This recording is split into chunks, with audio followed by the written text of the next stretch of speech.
لالچ کی سزا۔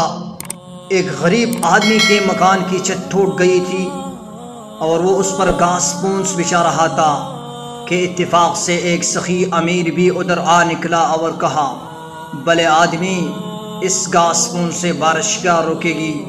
پکی چھت بنوا لو تو پٹکنے کا اندیشہ جاتا رہے۔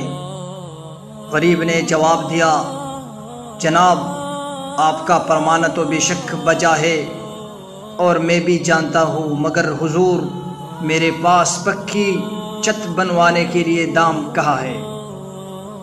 امیر نے پوچھا، پکی چھت پر کیا لاگت آئے گی؟ غریب نے جواب دیا، جناب، 150 روپے تو لگ ہی جائے گے۔ یہ سن کر امیر نے جٹ جیب میں سے 150 روپے کے نوٹ نکال اس غریب کے حوالے کر دیے کہ جاؤ، اس سے اپنا کام چلاؤ۔ جب امیر نوٹ دے کر چلا گیا تو غریب کے پیٹ میں چوہے دوڑنے لگے کہ یہ تو بڑا سخی دولت مند تھا، اگر یہ 500 کہہ دیتا تو اتنی ہی دے جاتا، میں نے غلطی سے کم کہہ دیا۔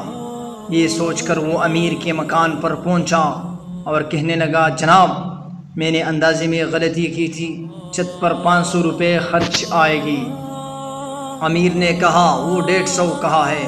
غریب نے نوٹ نکال کر پیش کیے تو امیر نے اپنی جیب میں رکھ کر کہا، جاؤ، مجھے اتنی توفیق نہیں کہ 500 دے سکوں، کوئی اور اللہ کا بندہ دے دے گا۔